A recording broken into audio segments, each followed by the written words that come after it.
Assalomu alaykum. Tomosha qilayotganingiz YouTube'dagi Musofir kanali va bu Musofir podkasti dasturi va doimgidek Kamina Shahriyor Amonov studiyada hamkasbim Zafarbek Ne'matov va bugungi studiyamiz mehmoni hamda dasturimiz mehmoni O'zbekistonlik vatandoshimiz Izzatullo Ahmedov.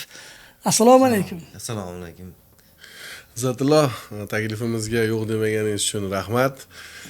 Oxirgi marta suhbatimizda Meksikadan kelgan, To'lanboydan kelgan yana ko'p murojaatlar bo'ldi. Meksikadan kelgan vatandoshlarimiz, yurtdoshlarimiz haqida juda ko'pchilikka qiziq.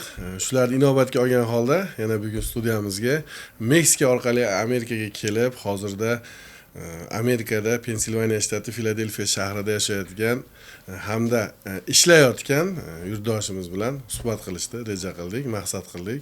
Taklifimizga yana bir bor yo'q demaganingiz uchun rahmat aytamiz. Haqiqatdan taklifimizga rad javobini bermadingiz. Odatda Meksika orqali kelgan vatandoshlarimizga podkast taklifi bilan chiqqanimizda juda ko'pchiligi podkastni eshitganda hamon rad javobini beradi-da. Mana shu taklif bilan chiqqanimizda sizda qanday kechinmalar paydo bo'ldi? Borsammi, bormasammi degan bir qanaqadir bir bilmadim. Sababsiz hadik yoki sababsiz qo'rquv paydo bo'lmadimi? Qo'rquv ham qandaydir ma'noda bo'ldi. Bu kelganmiz, bu yo'lda endi qiyinchiliklar ko'rganmiz, ozmi ko'pmi. Shuni tomoshabinlarga, sizlar kuzatib boradigan efir, sizlar kuzatadigan obunachilarga bir aytib, shular orqali yetkazishni o'zim yetkazmoqchi bo'ldim. Chunki yo'llarda juda qiyinchilik ko'rganmiz. Bu yo'l bilan kelmasliklarini taklif qilaman degan holda keyin o'zimga o'zim kelishga qaror qildim. Demak, sizning ham bugun studiyamizga kelishingizdan maqsad siz ko'rgan qiyinchiliklarni boshqalar, ya'ni takrorlab mana shunday qiyinchiliklarga tushmasin degan maqsadda studiyamizdasiz. Izzatullo, keling avvalosi siz bilan tanishib olaylik. O'zi asli qayerliksiz? Qanchadan beri Amerika Qo'shma Shtatlaridasiz? Qachon kelgansiz? Bugungi kunda nimalar bilan bandsiz? Men asli Andijondanman. Andijon viloyati Oltinko'l tumanidanman. O'zim men asli fermer xo'jaligi rahbari edim. O'zimizda fermer xo'jaligini yurgizganman. Juda yaxshi bir o'zim ishim bor edi. Institut o'qiganman, oliy ma'lumotli iqtisodchiman. Men shu endi Amerika orzusi hammada bo'lgandek menda ham bo'ldi. Umuman to'g'risini aytsam, bu Amerikaga kelish hayolimda endi bor edi. Amerikaga qachondir borsam, Amerikaga boraman degan shu green card bilan yutaman, boshqa yo'llarini istamaganman ham, bo'lish mumkin emas deb o'ylaganman-da. Umuman hayolimda yo'q edi. Shu yaqin tanishim Rossiyadan turib telefon qildi, to'g'risi. Shu borasanmi deb menga taklif qildi. Men dedim, agar dedim Amerikaga borish kerak bo'ladigan bo'lsa, haqiqatan yo'li bo'ladigan bo'lsa, boraman dedim. Hamma tabiiyki hamma qiziqadi Amerikaga kelishga. Imkoniyatlar ko'p, qandaydir bu baribir ochig'ini aytish kerak, hamma orzu qiladigan joy. Bo'ldi, men boraman dedim. Hazil orasida shu boraman dedim. U sirazi shu kuni Rossiyadan bilet oyligini olgan ekan. Sirazi ertasi kuni uchib keldi. Men hayron bo'ldim. Endi men to'g'risi shunda ham baribir ishonmayapman. Amerikaga kelishimga, Amerikaga borishimga shunda ham to'g'risi men ishonmayapman. Keyin surishtirdik, u tanishim surishtirib, qaytda kim bilan nima, qanday kelishlarni o'zi surishtirib gaplashgan ekan. U odam bilan biz gaplashdik, aloqaga chiqdik. Bo'ldi dedi, kelasizlar dedi. Bizga $16,000 kelasizlar dedi. 16,000 berasizlar dedi. Bir kishi uchunmi? Bir kishi uchun. $16,000 berasizlar. $16,000 bilan biz sizlarni Amerikaga boramiz dedi. Xo'p, bo'ldi dedik, kelishdik. Shundan keyin ham men ishonmadim to'g'risi. Oradan 2 oy vaqt o'tdi. Haligi tanishim seni deb kelganman Rossiyadan, nimaga harakat qilmayapsan, nima unaqa dedi. Keyin men jiddiy qabul qildim. Uydagilar bilan maslahatlashdim. Maslahatlashsam, mayli dedi. yo'l xavfli emasmi, qanaqa yo'llar bilan ketasan, endi baribir ota-ona, jigarlaringiz, yaqinlaringiz xavotir oladi. Yo'q dedim, u odam bilan gaplashdik. Sizlar dedi, biz nima dedi u odam? Sizlar qani lyuks yo'l bilan uchasizlar dedi. Ya biz lyuks. Faqat samolyotda uchamizmi? Ha, samolyotda uchasizlar. Mashinada ozroq dedi, mashinada yurasizlar dedi. Bo'lishi mumkin emas desam, yo'q dedi, aka dedi. Men sizga javob beraman. Shu dedi, faqat samolyotda uchasizlar, peresadga qilib kelasizlar dedi. Qiziqarli edi. Uydagilarga aytdik. Shunaqa ekan, biz unaqa xavfli yo'lmas ekan edik. Bo'ldi deb rozi bo'lishdi. Minib yurgan yangi Gentra mashinam bor edi. Uni sirasi sotdim. Sotib, keyin yo'lga chiqdik. Davom etaveraymi? Bo'ldimi? Savol bermaysizlarmi? Dakansiz Biz bo'lsak so'kyapti biz. Mashatdan. Ketaveraymi men? Shunda Shahriyor hozir tayyor Gentrani sotib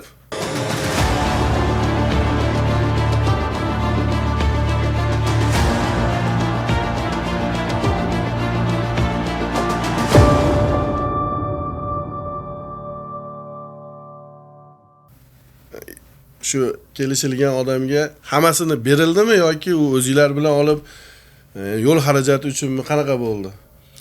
Biz shunda boshidan biz qanday pul berishimizni u o'zi tushuntirdi. Misol, u ham o'zini ishiga puxta odam bola ekan. Kimgadir naqd pulda bermadik. Endi biz uni tanimaymiz, u bizni tanimaydi. Qandaydir ma'noda bir cho'chidi menimchasiga. Bank orqali qaysidir plastik kartaga bizga 5000 dollardan 10000 ikkalamiz 10000 dollar tashattirib oldi. Tanimagan odamni bank kartasiga 5000 dollardan nima deydi? Tavakkal qilib, ruschasiga riskovat qildik. 5000 dollardan 10000 dollarni tanimagan, bilmagan, shunchaki telefonda tanishgan odamni plastik kartasiga o'tkazib berdik. Hozir uzr-ku, aynan izohlarda bizni ayblashmoqda, gapini bo'lasizlar tinglovchilar, lekin bo'lmasam bo'lmaydi. Mana bu yerda qarangda, kimningdir karta raqamini siz aytayapsizki, o'ziga pishiq inson ekan. Kimningdir karta raqamiga pul tashatyapti, o'zi olmayapti. Mana shu yerda o'zi qandaydir bir noqonuniy ishni hidi kelmayaptimi? Sababi pulni olishga qo'rqyapti. Sababi kimdir uni o'sha jarayonda ushlasa, biladi uni jinoiy javobgarlikka tortishini. Shu yerda o'zida bir nimanidir shubhaga bormadingizmi? Nega unday qilyapti?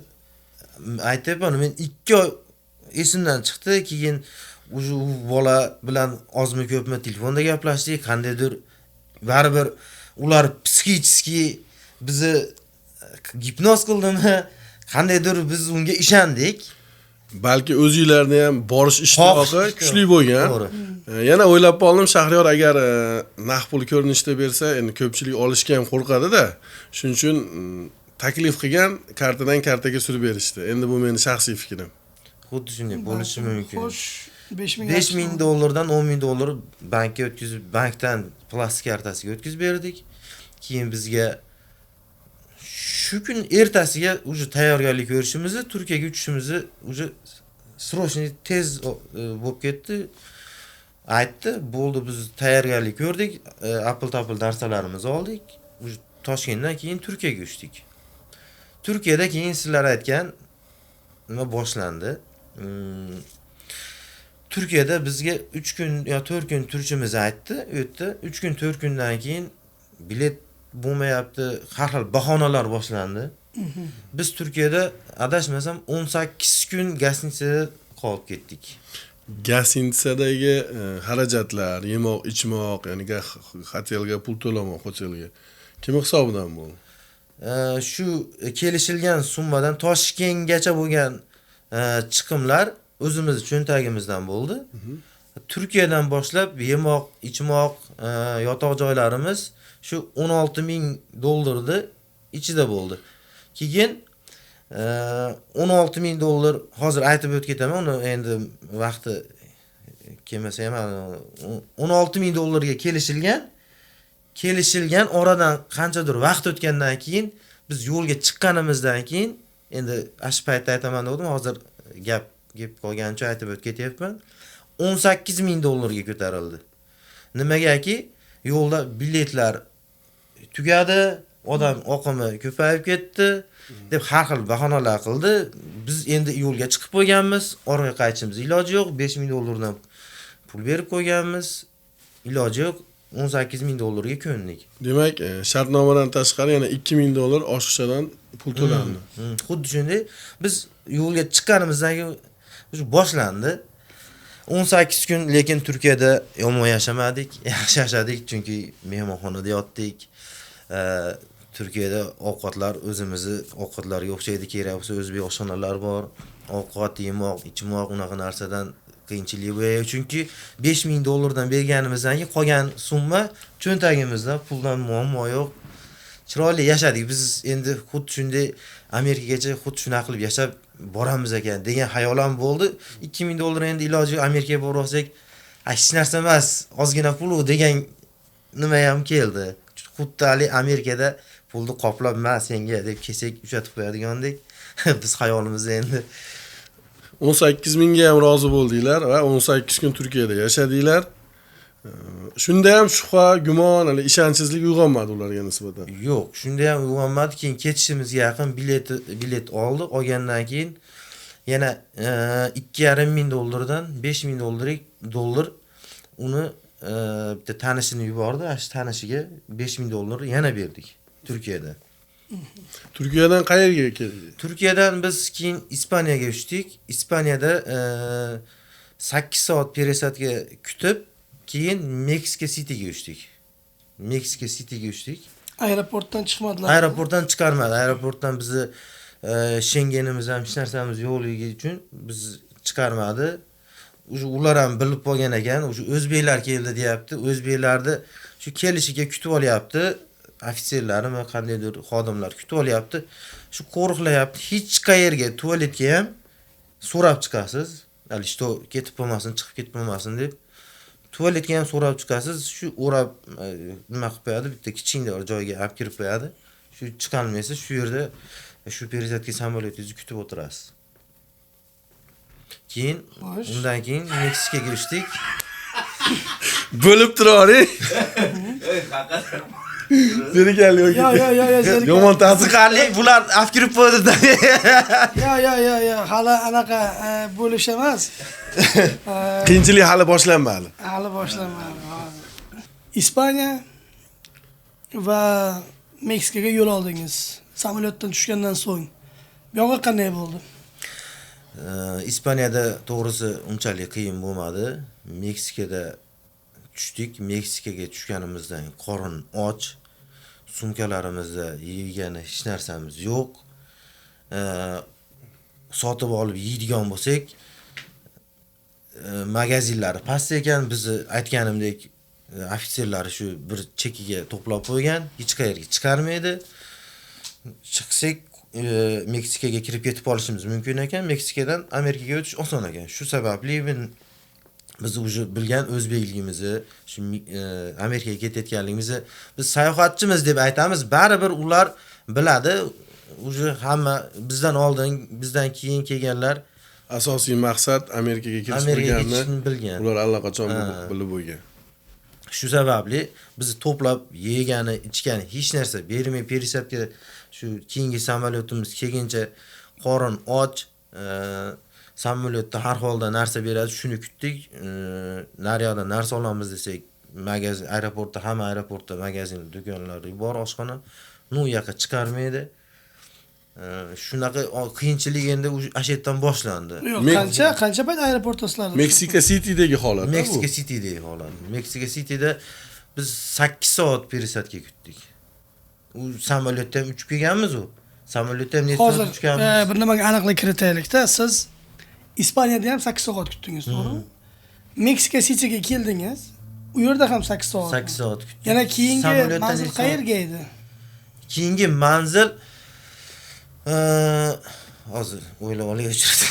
Qaysi edi? Men yaxshi Hozir Izzatullo bilasizmi, bir nimani tushunmadim-da. Ya'ni siz 8 soat Ispaniyada kutgansiz samolyotga chiqishingizni va Meksika City'ga kelganimizdan so'ng yana 8 soat kutyapmiz dedingiz. Odatda Meksika orqali Amerikaga kirib keluvchilar Meksikaga chiqishadi-da va qolgan yo'lni o'sha transport vositalarida piyoda qanday xohlasa shunday bosib o'tadi. Sizda maqsad Meksikaga chiqish bo'lganmi yo bo'lmaganmi? Maqsad Meksikaga chiqish bo'lgan. Agar Meksika Citydan chiqib ketadigan bo'lsak, yo'limiz ancha qisqarib, biz beradigan hali o'rtadagi bola, biz olib kelgan bola kelishilgan summadan yana o'tib beradigan bo'ldi. Chunki biz nechtadir davlatdan aylanib yana Meksikaga kelishimiz kerak bo'lgan. Sizlarda demak Meksikaga chiqarish. Meksikaga chiqarishmagan. Keyingi qadam qanday bo'ldi? Keyingi qadam Meksikadan Nikaragua degan davlatga uchishimiz kerak bo'lgan. Men bu davlatni eshitmagan, bilmagan. Endi men misol biz gimnaziyada o'qiganmiz, har holda yaxshiroq o'qitadigan joyda o'qiganmiz, geografiya, boshqalarda o'qiganmiz, davlatlar ko'pini bilaman. Lekin Nikaragua degan davlat borligini bilmasdim haqiqatan. U qayerda joylashgan, nima bilmasdim. Shu vaqtda kelib, qo'nib shunda bilganman. Nikaraguaga yetib bordingiz. Nikaraguaga yetib bordik. Yetib bordik, shu aeroporti ham shu oddiy haligi bilmayman, shunaqangi bir oddiy kak ali men Hindistonga bormaganman. Hindistonda haligi ko'rib, kinolarda, boshqa joyda ali bardak, hidlari xuddi shunday, shunaqangi bir bardak joy. Shu yerdan bir ertaklar boshlanishini, yangiliklar boshlanishini his qildim. Bizni u yerda ikkita bola kutib oldi. O'zbek bolalar ekan, bu bolalar ham o'zbek bolalar ekan. Nikaraguada o'zbek bolalar shuni yo'lga qo'ygan ekan.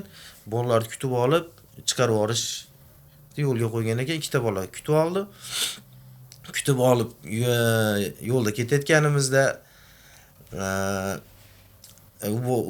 u mashina bitta mashinaning orqasidan urib oldi.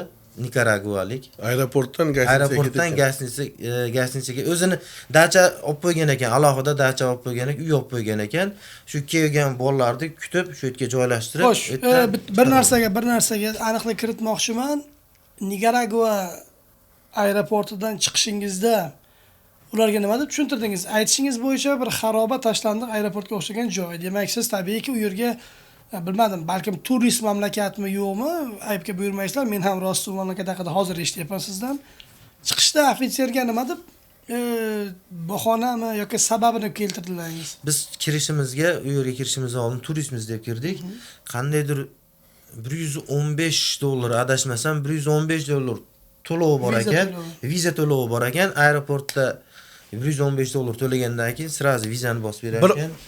Yana suhbatni bo'lib qo'shishga majburman. Demak, Nikaragua O'zbekiston fuqarolari uchun bez viza kirsa bo'ladigan va vizani aeroportda o'zida rasmiylashtirsa bo'ladigan mamlakatligini bilib oldik. Vizalik faqat aeroportda rasmiy. Necha kunga viza rasmiylashtirdi? 1 oyga. 30 kunga. 30 kunga viza berdi bizga. 30 kun Nikaraguada yurishga ruxsat berdi. Keyin shu yerdan haqiqatan tushunmovchilik bo'lmasin, aeroportda o'zidan SIM karta sotib oldik. SIM karta sotib bolalarga telefon qilib topishib yo'lda ketyapmiz. Ketayotganimizda avariya bo'ldi mashina bilan. Keyin shu yerda telefon qilib bir ayolni chaqirdim. Men bilishimcha Nikaragualik u bolani ayoli keldi. Shu darajada bir u yerda hali ko'cha rivojlanganini shu yerda bildimda men. Keldi, haligi ayol ko'chada haligi nima deydi, ko'chani nazorat qiladiganlardan buligini tushundim. U ayol shu yerda hech narsa bo'lmagandek avariyani yopdi, bizni olib borib qo'ydi. Menda bir tomondan qo'rquv ham bor, bir tomondan xursandchilik ham bor. Nimaga desangiz, u ko'chani nazorat qiladiganlar bizni olib borib, joylab, biz ular nazoratidamiz, har holda xavfsizmiz degan ishonch, degan xayol ham keldi. Bir tomondan qo'rquv ham bor. Endi ko'chani odami ular bizni qayga olib ketyapti, nima qilyapti, qayga boramiz, nima yeymiz, nima ichamiz, nima qilamiz bilmaymiz. Bordik. U o'zbek bolalar ekan. To'g'risini aytish kerak, lekin u yerda qiyinchilik bo'lmadi. Ovqat nimalardan qiyinchilik bo'lmadi. U yerda biz 2 kun 3 kun qoldik, yo 2 kun yo 3 kun qoldik. Undan keyin biz qaysidir bolalar ham kelish kerak ekan. Nechtadir bola bo'lgandan keyin minibus, haligi mikroavtobusga to'ladigan bolalar bo'lgandan keyin, soni yetgandan keyin chiqarib olar ekan. To'lmasa ketmasa ekan. To'lmasa ketmasa ekan. Shu minibusga chiqdik, ketdik. o'sha yo'llarda boshlandi. Hayot qiyinchilik, minibusimiz ham haligi to'rtta g'ildiragi bor, shu bo'ldi. Yuradi bo'ldi. Yetib olsak bo'ldi. Endi yo'lga chiqdik. U bolaga aytayapmiz, aka ozgina yurasiz, bizga samolyot o'chasiz faqat. Ozgina mashinada yurasiz degansiz xolos. Biz sekin-sekin tushib qolanyapmiz. Jungliklarga ketib qolayotganga o'xshayapmiz. Muhit nam havo o'ta nam. Shunaqangi nam havo. Haqiqatan daraxtlar ko'p, lekin qaysi oyda bo'lyapti bu? Avgust oyida. Yoz payti, demak namlik yuqori. Namlik yuqori. Aytayapmiz, yo'q aka, ozgina yurasizlar deyapti. Biz endi ishonishga ham majburmiz, ishonmasak ham. Boshqa yo'limiz yo'q, orqaga yo'l yo'q. Ishonishga majburmiz. Ketyapmiz. Keyin biz yo'llar endi 4-5 ta davlatni bosib o'tdik. Qaysi davlatligini aniq endi ayta olmayman, lekin misol Gondurasga birinchi bordingmi, Gvatemalagami endi tartib bilan aytib keta olmayman. Yo'q. Almashyapmiz. Yo'q. Ya'ni kelganlar bo'lsa sen birinchi u davlatga bording, birinchi bunga borgansan, aldama deyish mumkin. Shuning uchun men hali qaysi davlatga birinchi borganimizni endi tartib bilan aytib keta olmasligim mumkin, lekin ash davlatlarga bordik. Gvatemalaga bordik. Bizni kimdir kutib oldi, kichkina yosh bola.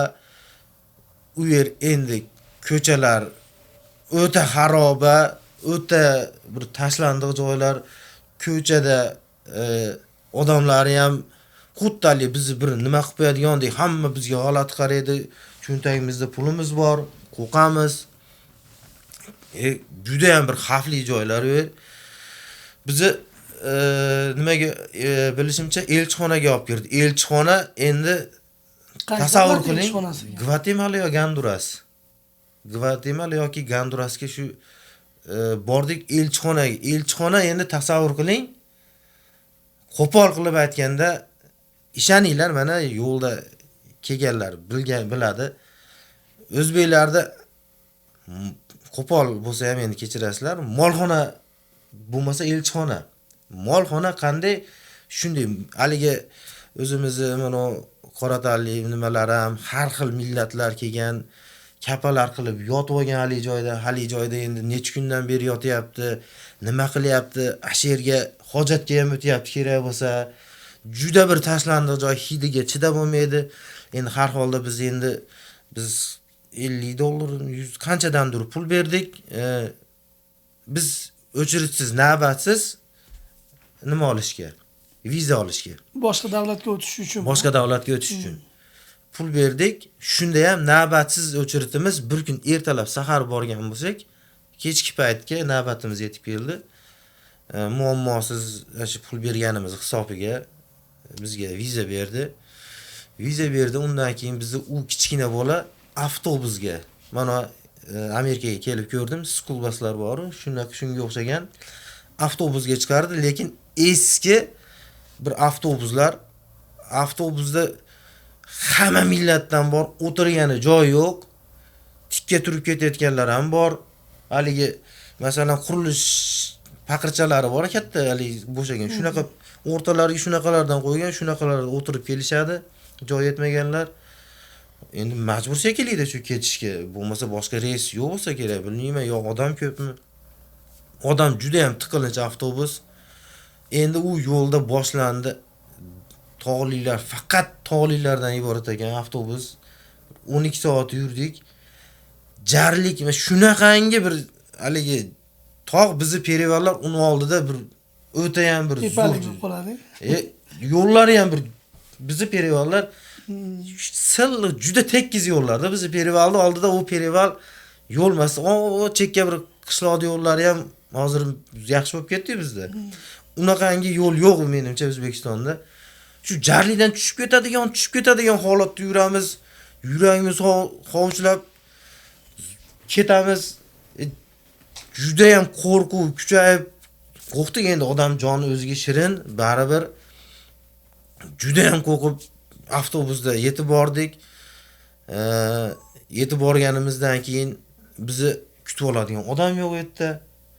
Odam yo'q sizlar deyapti, telefonda aytayapti, shu yerga tushasizlar, shu vokzalga borasizlar. shu vokzaldan bitta avtobusga chiqasizlar deyapti. Ha biz ularning na tilini bilamiz, na ingliz tilini bilamiz. Biz kechqurun yetib bordik. Qayerga boramiz? Qanaqa qilib bilet olamiz? Ular aytayotgan joy qayerda? Qo'rquv. Qayerdaligingizni ham Qayerdaligimizni bilmaymiz. Qaysi davlatni bilamiz, qaysi shahar u, qayerga borsak qayerdan ketamiz, qanaqa avtobus, Mavhumlik. mavhumlik hech kim bilmaydi. Уже chiqib yo'lga chiqib oldik. Telefon qilmadinglarmi? Telefon qildik, aytyapmiz, "Yo'q, boringlar" deyapti. Shu sizlarni deyapti, kutib olish kerak deyapti. Bizni kutib oladigan odam yo'q. U bola avtobusni shofiriga pul bergan ekan, bizga u avtobus shofiri bizga bilet olib boshqa avtobusga chiqarib yuborish kerak bo'lgan ekan. U avtobus shofiri o'sha ish bitdi. "Senlarni puling" dedi. Yaxshi, pulimizni berdi. Shu yerda pulimiz bermasa ham biz qo'limizdan hech narsa kelmasdi. U "Senlar" dedi, "bilet olib kelishasan" dedi. Bir narsa qilib biz endi o'zbeklar ko'pmiz har holda Amerika orzusidagi o'zbeklar juda ko'p edi u yerda. Billa o'sha avtobusda gapingizni bo'laman. Sizni o'rtog'ingizdan tashqari yana boshqa o'zbekistonliklar ham bor demak, a? Har holda tilni biladigan, ingliz tilini biladigan bolalar ham bor edi. Shu bir narsa qilib avtovokzalga bordik. Vokzaldan bilet oldik. Bilet olib avtobusni kutdik. Avtobus keldi. Avtobusda endi aytayapti bizga ehtiyot bo'lish, polis to'ssa ehtiyot bo'lish deyapti. Endi biz vizamiz bor u. Nimaga ehtiyot bo'lishimiz kerak? Yo'q, vizangiz bo'lsa ham boshqa ham farqi yo'q ekan. Bizni yo'lda esimdan chiqibdi. Yo'lda, tog'li yo'ldan kelayotganimizda tog'da to'xtatishdi bizni. Faqat deyapti, o'zbeklar tush deyapti. Avtobusda. Kim to'xtatdi? Menimcha polis formaliylar. Formaliylar polis bo'lsa kerak. To'xtatyapti. O'sha narsani aniq eshitdingizmi? O'zbekistonliklar tutsin degan gapni yoki bu mamlakatlik bo'lmaganlar tutsin dedimi? Qandaydir? Aniq o'zbeklar deb aytyapti. O'zbeklar deyapti. Chunki bizdan Kolumbiyadan, boshqa davlatlardan kelgan fuqarolar, odamlar bor edi. Avtobusda juda ham ko'p edi. Endi tilda bilmasa ham TTPT qilib sen qayerdansan, nimasan deb gaplashib endi 12 soat yo'l avtobusda yurib har holda tanishib qoldik. Endi 5-6 soat yurgandan keyin tog'ni tepasida to'xtatdi bizni. To'xtatib pasporting bilan tush deyapti. Dedik, aynan o'zbeklar deyapti. Nima uchun? Aynan o'zbeklar. Nima bo'ladi? Tushdik, hammamiz pasport bilan tushib ko'rsatdik pasportimizni. Pasport ko'rsatgandan keyin vizamiz borligigami, qandaydir haligi nima qildi? Osonroq ko'chdi. Uni qiynamadi. Oson ko'chib qanday bo'ldi? Bizdan qanchadir aniq esimda yo'q, qanchadir summadan pul yig'di. U yoqda ham korrupsiya bor ekan. Qanchadir summadan pul yig'di, aniq esimda yo'q. Shuni oldi, yana bizni qo'yib yoki o'zbeklarda pul ko'p bo'ladi ekan. Bo'lishi mumkin. Biz pasportlarimizni qaytib berdi, keyin biz yana yo'lda davom etdik, keldik. Keyin haligi aytgan avtovokzalimizdan yana yo'lga chiqdik. Yo'lga chiqib endi hozir Gvatemala bo'lsa, keyin Gondurasga bordik. Gondurasda ham yo'lda bizni avtobusda qandaydir post bor ekan, manzilimizga yetib bormasdan bizni qaydadir tushishimizni aytdi. Bizni dedi Nora, adashmasam Nora degan ayol kutib oladi dedi. Biz tushdik, Nora degan ayol kutib oldi. U avtobusdan tushishimiz sababi yo'lda post bor ekan qandaydir. U postdan biz o'tsak, уже bizni yo deport yo olib kirib qo'yadi, yo qandaydir bir muammo borligi sababli biz postdan oldin tushirib olgan ekan. Biz уже ashidan tushganimizdan keyin pastlikda o'ng qo'l tarafga aniq bilaman, o'ng qo'l tarafga pastlikka tushdik. O'rmonning ichiga kirishni boshladi yashitdan. O'rmonning ichida kiryapmiz, ketyapmiz, yo'l boshlovchi bor. O'rmonning ichidan tushib pastga tushganimizdan keyin qanaqadir anhor, ariq, suv oqadigan joy bor. Suvlardan o'tdik, shu o'tib kimlardir xonadonini o'tdik. Xonadonlar deyapti, kim bulardi? U haligi bizni yo'l boshlovchimiz qanchadir pul berdi u xonadonni egasiga. Ashlar orqali o'tib keyin mashinaga chiqdik. Mashinalar 100% tonirovka, ichi ko'rinmaydigan bitta 4-5 kishilik sig'adigan mashinaga 10 kishi siqqancha davay xohlasang chiq deyapti, chiqmasang qolib ketasan deyapti. Majbur ixtiyoriy chiqyapmiz, to'lganmiz, bir-birimiz oyog'imiz, boshimiz qaytdi. Chiqib ketib olaylik. Biz qo'rqyapmiz. O'rmonlar ichida biz qo'rqityapti. Ana yerdan polis bo'ladigan bo'lsa olib kiradi. O'zimiz ularning gapi bizga 10 barobar emas, 100 barobar o'zimiz qo'rqitib, hozir nima bo'lsa nima bo'ladi, qanaqa bo'ladi? Bizni qutqarib oladigan odam ham yo'q, bizni himoya qiladigan odam yo'q, hech kim bizni himoya qilmaydi. O'zimiz oyog'imiz bilan kelganmiz. Ayb ham, xato ham hammasi o'zimizniki. Iloji yo'q, majbur 10 kishi desa 10 kishi, 12 kishi desa 12 kishi chiqyapmiz. 5 kishilik mashinaga chiqib ketdik. Bitta nimaga olib bordi, uyga olib borib shunday olib kelib qo'ydi, eshikka chiqishma, aynay derazalardan ham qarashma deyapti. Dedik, nima sababdan o'sha qo'rquv ustiga qo'rquv, hech bir xotirjamlik yo'q. Xotirjamlik. Endi yaxshi bo'ladi degan sarimiz naborot qo'rqinchli holat bo'lyapti-da.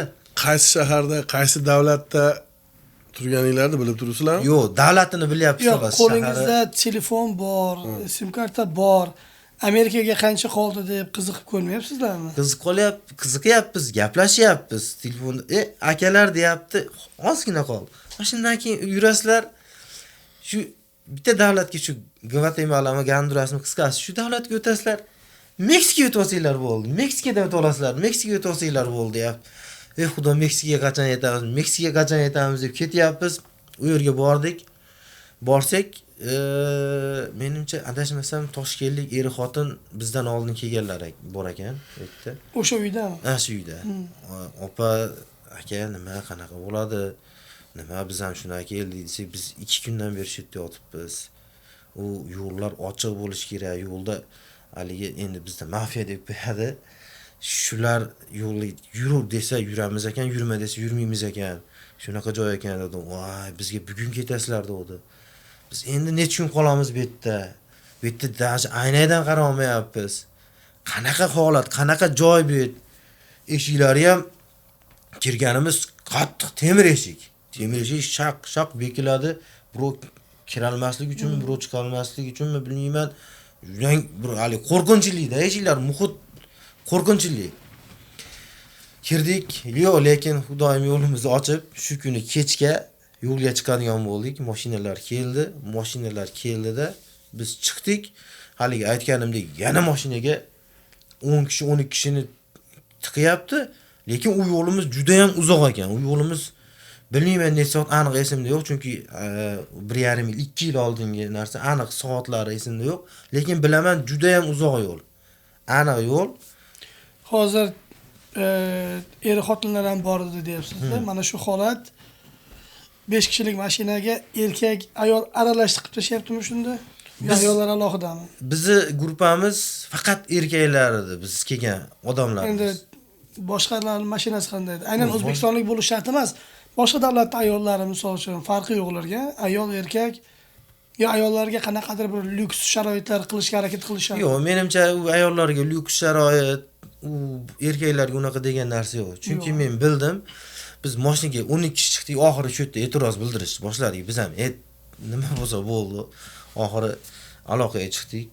Ana bolaga, biz 12 kishimiz, mayli 1 soat, 2 soatlik yo'l bo'lsa mayli, chidaymiz. Aytishyapsam, juda ham uzoq yo'l ekan bu. Biz ketolmaymiz, biz senlarga pulini berganmiz, lyuks sharoit va'da qilishgansan bizga, samolyotda uchasan degansan. Biz tem bo'lyapmiz, mashinada ketyapmiz. Mashina ham endi eski mashina ham eski mashinalarda. Biz chiqqan issiq u payt konditsioner ishlamaydi. Bitta narigi ikkita mashinaga nima qildi, odam bo'ldi. Narigi mashina konditsioner bor ekan. Biz unga o'tirganmiz, baxt mashitda ham omadimiz chopmadi. Konditsionersiz mashina issiq. Haligi bolaga e'tiroz qilganimizdan keyin bo'ldi, to'xtanglar, mashinadan tushinglar dedi. Yaxshi, bizga tushirdi. Keyin tushganimizdan keyin haligi yana bitta mashina chaqirib, keyin ikkiga bo'lindik. Shunda ham ozgina bir 1 kilometr o'tgandan keyin shu haligi sho'pirimiz yosh bola, o'ta kichkina bola. To'xtadi. Bitta hozir dedi tarjimada gaplashyapmiz. Biz boshlig'imiz biz bilan ketar ekan, iloji yo'q ekan. Men yo'llarda dedi, senlar xavfsizliging dedi. Agar dedi uni olmasak dedi yo'lda qiynalamiz dedi. Dedik. Xo'p, mayli, orqada hali detskida 2 kishimi, 3 kishi o'tiradigan joyda 3 kishi bor. 3 kishi detski joy juda kichkina bo'ladi jiplarda. O'rtada hali 3 kishi o'tiradigan joyga 4 kishi chiqdik. Oldini bo'shatishimiz kerak-ku. Oldiga chiqadi u dedi. Bo'pti, orqaga o'tirdik. Borsak bilsak, u hech qanaqa boshliq emas, hech kim emas. Men xotinimi yoki bir kimdir, kichkina bolani ko'tarib chiqdi. Mavjud u ham klientdir. Yo'q, o'zini xotini mening bilishimcha, xotini yoki bir yaqin odam bilishimizcha shunaqa. Yo'l-yo'laga paputcha olganda. Oldi, 1 kilometr o'tgandan keyin chiqarib oldi. U maska uchun oldimi, nima bilmayman, endi bolamni ko'tarib polis to'sadigan bo'lsa, bolani ko'tarib sayohat biz aytga ketyapmiz yo boshqa joyga ketyapmiz degani bir nimaga oldimi bilmayman, nima uchun.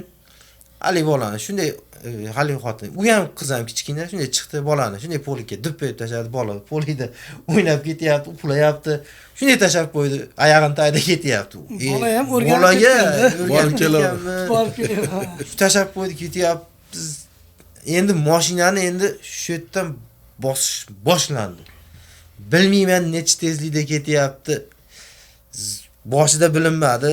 Endi qisildik, sekin-sekin qisildik. Og'riyapmiz. Sen oldiroq chiq, sen orqaroq chiq qilyapmiz. Mashinani to'xtatmay bosyapti. Necha tezlik bilmayman, juda ham katta tezlik. Yo'lda holati yaxshi. Yo'lda holati tuzuk bo'lmaydi. Keyin katta magistral yo'lga chiqdik. Magistral yo'lda ketyapmiz, bosib ketyapti. Bosib ketyapti-da qanchadir yurdik. Qali tezlikdan qo'rqyapmiz. Rostdan o'zimiz ham mashina minganmiz. Mana sizlar ham mashina minganlar biladi. Oldi o'rinda o'tirgan odam tezlikdan endi har holda orqaga nisbatan qo'rquv kuchliroq bo'ladi. Biz orqada ketib qo'rqyapmiz. Demak, tezlik o'ta kuchli. Sekin yursa polis to'xtatam nimadir bo'ladi, keyin bildik uni. Bosib ketyapmiz. Haligi bola burilish kerak ekan, razvorot qilib chapga kirishimiz kerak ekan, bilmay qoldi. Tormozni bosib polislar turibdi-da. Va shu yo'lda bo'yida polis turibdi. Shu buriladigan joyini bilmay qoldi.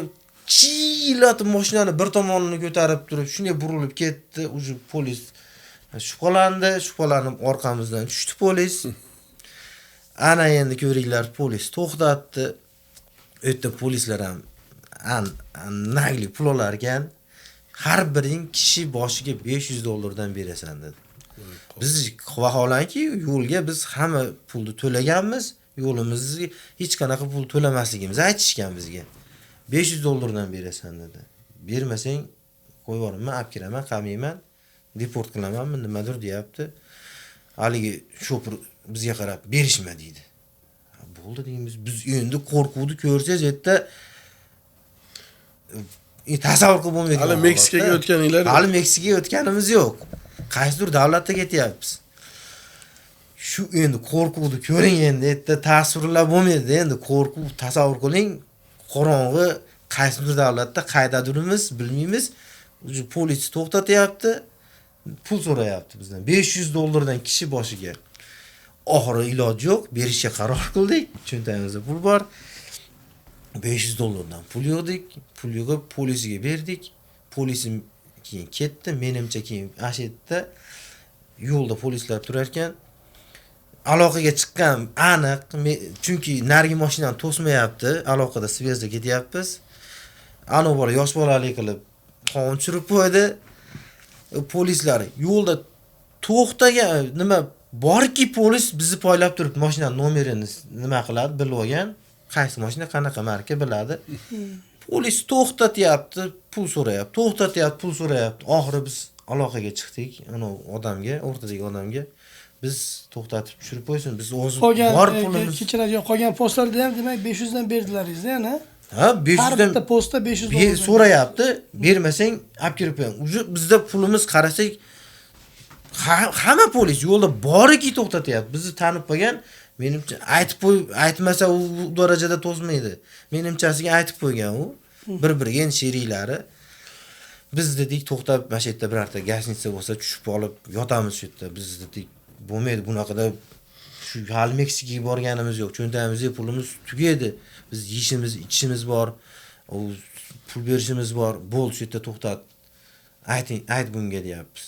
Yo'lda hatto ash mashinadan umuman tushirmayapti lekin. Hatto hojatxonaga hojatga o'tib olaylik. Necha soatdan yurdik, ishib ketganmiz. To'xta, o'tib olaylik desak, hozir to'xtayman deb yo'q, to'xtashdan darayo to'xtamayapti. Qorinlar och. Bilmayman necha soat yurdik, qorin shunaqa ochib ketgan, to'xtatmayapti. Aloqaga chiqdik haligi bolaga, yo'q hojatga o'tkazmayapti, yo'q yo'lda to'xtatmayapti. Yo'lda manaqa muammo. Biz nimada to'xtatib qo'ymasa umuman bo'lmaydi. Yo'q bo'ldi. Mana shu yerda kerak bo'lsa to'xtatamiz deyapmiz, lekin to'xtatishga biz o'zimiz aqlimiz yetmayapti, lekin ularga to'xtatamiz, bo'ldi, yo'q, biz shu yerda tushib olamiz. Talab qildik. Talab qildik, lekin shundan keyin haligi bola kimgadir aloqaga chiqdi. Ular bizga aytayapti, shu polisni boshlig'iga pul bergan ekan ular. Shunaqangi bir haligi nima Svязlar juda ham Svязки mana nima kuchayga haligi to'g'ri bo'lib ketibdi. Nima deydi, pul berish korrupsiya rivojlangan davlatligini bildik, chunki bizda shunga berganmiz. Endi yo'llaringda muammo bo'lmaydi, polis to'xtatmaydi, kechasan to'xtaydi, hojatga o'tib ovqatingni olish olasan dedi. Shundan keyin biz haqqimizni sal talab qilganimizdan keyin polis boshlig'iga aytgan, boshqani bilmadik, lekin to'xtatmadi. Yo'lda ovqat oldik, bir martaga to'xtadi. Mashinani tezligini endi sizlarga aytdim, tasavvur qilib bo'lmaydi. Biz qayergadir keyin yetib bordik. Bir daraxtzor, bananzorlar ichiga bir tashlandiq joyga yetib bordik. Yetib borganimizdan keyin u yerda kutib olishdi. Baxtimizga banan ko'pmi u yerda bilmayman, banan berishdi, ovqatlar banan berib yeb ketish, qonlaringni to'xlashdi. Bu hammamiz banan endi qorin ochiq, yeyish kerak nimadir. Yedik u yerdan keyin biz Meksikaga o'tdik. Meksikani qaysi shahri aniq esimda yo'q. Meksikaga o'tish jarayoni shunaqa oson bo'ldimi yoki edi Meksikaga noqonuniy qanaqadir noqonuniy yo'llar bilan mana shu kapaga o'xshagan joydamiz. Shu yerdan shu qayiqqa o'tirishimizni aytish, qayiqlar shu holatda. Endi qayiq emas, shunchaki taxta. Taxtalarga chiqdilar. Endi bizni hayolimizda aytishgan yo'llarda keyin internetlarda qiziqdik, hali kelayotgan bolalar ham internetlardan qaylardandir hamma unaqa bo'lar ekan, bunaqa bo'lar ekan degan hali ma'lumotlar ozmi ko'pmi ma'lumot yo'qdik. Bilishimcha endi shu qandaydir kanalga o'xshagan, daryoga o'xshagan sayozroq ekan, lekin keng. Joydan o'tishimiz kerak ekan. Krokodil shu yerda bo'lsa-chi? Endi nima bo'ladi? Tashlanib qolsa-chi? U yerda qutulish iloji yo'q. Shu bo'lganingizdan keyin suv, hamma joy suv. Krokodil pul olmaydi. Krokodil pul olmaydi. U qutqaradigan bizni bir dubinka yoki bir uradigan yoki bir pichog'imiz yoki hech narsamiz yo'q. Shu Meksika chegarasiga o'tish jarayoni bu. O'tish jarayoni Meksikaga o'tyapmiz. Demak, Meksika chegarasiga o'tish, ya'ni o'sha hamma aytgan juda ko'pchilik xavotirli, hali tumsoqlar degan qanaqadir daryo yoki kanaldan o'tiladi. Shunaqa bo'lsa kerak, lekin shu yo'lda o'tyapmiz, u kanal ham tez oqar ekan, tezda o'tib olmaysiz ekan. Endi u qayiq hali sayozroq joy ekan. Sayoz joyligini bilgandan keyin yana ham qo'rquv kuchaydi, chunki sayoz joyda krokodil ko'p bo'ladi degan fikr bo'ldi menda, shaxsan menda. Haligi cho'payini tiqib, mana qilib o'tyapti-da, sayozligini shunda bildim. U kanal tez oqar ekan, tez oqqani hisobiga tezda o'tib olmaysiz ekan, mana shu oqim bilan o'tasiz ekan. Yo'lda o'tyapmiz. Yo'lda biz bilan kelayotgan bir nimamiz bor, sherigimiz bor, yo'lda tanishdik. Sirdaryolik bola. U biz qo'rqamiz, bizdan 10 barobar qo'rqoqroq ekan. Ali bitta qaniydir narsa ko'rindi yo'lda. Endi otini aytmay ko'ra, uka mana uni qarang, bu krokodil, u bola qo'rqadi. qo'rqqan sari biz kulgimiz kelib ham qo'yapmiz, ham kulgimiz keladi. Nima qilishni bilmaymiz. Bir narsa qilib o'tib oldik. O'tganimizdan keyin ovozingni chiqarishma dedi. Jim o'tishasan, ketamiz. Ovoz dedik. Hech bir halovat yo'lda bo'lmadi-da, bo'ldi. Xotirjam nafasingni olish, bo'ldi. Xotirjam bo'lish, qo'rquv yo'q, vahima nima yo'q, xavf yo'q degan narsa bo'lmadi bizga. O'tdik. O'tganimizdan keyin qandaydir tepalikdan, toshliklardan o'tdik. O'tganimizdan keyin mahallaning ichidan o'tyapmiz. Qorong'i kechasi o'tish kerak ekan. Kunduz endi hamma joy ko'rinishini hisobiga kimlardir ko'rib olam, polis ko'rami bilmadik. Faqat kechqurun o'tish kerak ekan, menimchasiga bilmayman. Shu yerdan o'tganimizdan keyin bitta mahalla itlar huryapti. It haligi kechasida qo'rquv bo'ladi-yu. Ketyapmiz. Shunday bordik. Odam ko'payib ketdi. Hamma joydan o'tib, shu yerdan o'tadi shekilli. Odam juda ham ko'payib ketdi. Hamma joydan yig'ilib, ashil to'planadigan joy shekilli. O'tdik. Bir furgon deydimi, hali orqasi ochiq, mol tashiydigan, bizda qo'y tashiydigan mashinalar bo'ladi bizda O'zbekistonda. Shu mol tashiydigan, qo'y tashiydigan xuddi shunaqa mashina. Xuddi shunaqa mashinaga bizni yukladi. Bilmaymiz nechtasini. Ishonasizmi? Shu tikka turgan holatda odam ko'pligidan o'zingiz tashlab olsangiz, u yoqqa ham, bu yoqqa ham ketmaysiz, o'tira olmaysiz ham. Shu holatda odamni tiqilinch yukladi, bosyapti. Bo'ldi desak ham yo'q, davay tiqiyapti. Shu biz bilan kelgan bolalar ko'rayotgan bo'lsa, ishni biladi. U tashqaridagilarga bir lof, haligi yolg'on sifatida tuyulayotgan bo'lishi mumkin, lekin bular hayotda ko'rganmiz uni. O'sha mashinaga minganingizda sizlar Meksikadamidlar? Meksikaga o'tdik. Biz Meksikadan qaysi shahar aniq bilmayman, hozir esimdan chiqib qoldi. Qaysidir shahariga bordik, qaysidir shtatimi yo shahariga bordik, olib borib qo'ydi. Bizni mehmonxonaga olib borib qo'ydi. O'sha mashinadanmi? Yo'q, bizni yo'q, adashdim. Men u mashina qaygadir bir dalalikka olib bordi u. U dalalikda bizni qaysidir bitta taksi kutib olish kerak edi. Biz nomerlarimiz Tapachula bo'lsa kerak. Tapachula to'g'ri, Tapachula shahrida bizni qaysidir bir dalaga olib bordi. U dalada bizni taksi, yoshi katta, o'zi ham bir bilmayman, bir 180 kilolik aka kutib oldi. U mashinalar bilmayman, bir bizga atalgan mashinalar haqiqatan shu xaroba yoki tashlab ketsa ham og'rimaydigan mashina bo'lish kerakmi yoki bizga alohida shu baxtim peshonamda shunaqa mashina yozilganmi bilmayman. Zo'rg'a turgan mashina. Shunga biz bizning guruhimizda necha kishi, 10 kishi atrofida bola bor edi. Shu mashinaga sig'ishimiz kerak ekan. Kichkina O'zbekistonliklar. Jeep mashina endi eplasa bo'ladi. Ha, O'zbekistonliklar hammasi. Kichkina mashina, o'zimizni kichkina oddiy 4 kishi, 5 kishi, 4 kishilik mashina. 12 kishi sig'ishimiz kerak. U yerda odam aytganimdek juda ham ko'p. Taksini biz o'rtadagi odamlarimiz jo'natgan. U yerdan taksi uchrashning iloji yo'q, chunki dalalik. Dalalikda taksi chaqirish qanaqa nimani bilmaymiz. Iloji yo'q, majbur. O'sha taksi keyin qayergacha olib keldi sizlarni? Bizni mehmonxonaga olib bordi, mehmonxona. Shu Tapachuli. Ha, u yerda 12 kishini yukladi. Bir-biri bilan polis degan tushunib olyapmiz. Qo'rqinch, mana shu gasnitsaga yetib olsak har holda sal xotirjam bo'lamiz, deyapmiz. Endi u yerda 1 minut vaqt o'tishini endi tasavvur qiling-da, qo'rqinch bilan vaqt o'tishi juda qiyin. Qanchadir vaqtda Xudoga shukr yetib oldik mehmonxonaga. Ash yerda ozgina damni oldik. U yerda keyin Tapachulida biz 1-2 kun turishimiz kerak edi. U yerda ham ko'p qolib ketdi. 7-8 kun qoldik. 7-8 kun qolganimizdan keyin biz o'rtadagi odamimiz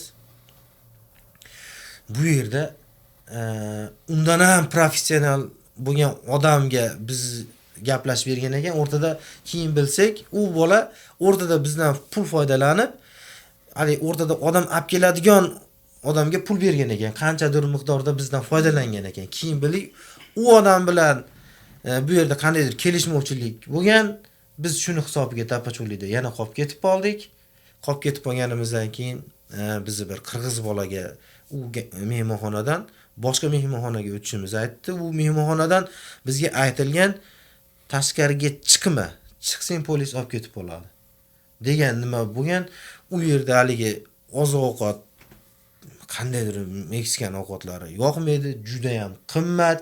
Bitta kirishingiz men bilishimcha 2 kishiga yo 1 kishiga $50 to'lardik-da biz ovqatimiz uchun. Yonimizda bozorchalari bor. Grillar sotadigan joylar ko'ryapmiz, chiqishga qo'rqyapmiz. Bizni ujud duximizni olib, qo'rquvga shuni solib qo'ygan. Biz hech qayerga harakat qila olmaymiz, xohlasak ham qila olmaymiz. Qo'rqamiz, yugurib borib olib olamiz, bir endi iloji yo'q, tirikchilik qilish kerak. Mehmonxonada juda ham qimmat, u ertalab beriladi. Menimcha kech payt ujuni yo'q, shunaqa joy edi, nimadir yeyish kerak ujunda ham. Majbur bir kunda bittasi chiqadigan bo'lsa, hamma, menga mana qilib kelib ber, menga bunaqa qilib kelib ber, menga tovuq olib kelib ber, menga sigaret olib kelib ber. O'zi qo'rqib zo'rg'a chiqyapman. Senga u bozor qilgani vaqtim bo'ladimi deb vaqtdan qizg'anasiz, qo'rqasiz. Iloji yo'q, hali bitta ikkitasini aytgan olasiz, olmaysiz. Shuna qilib tirikchilik qildik. Undan keyin bizni haligi o'rtadagi bola qirg'iz bolaga o'tkazdi. U qirg'iz bola o'zi yotgan mehmonxonaga joyladi. U bolaning o'zini vizasi bor ekan, u bola bemalol yuraverar ekan, lekin biz yura olmaymiz. Oradan u bola bilan 2 kun u mehmonxonada yashadik-da.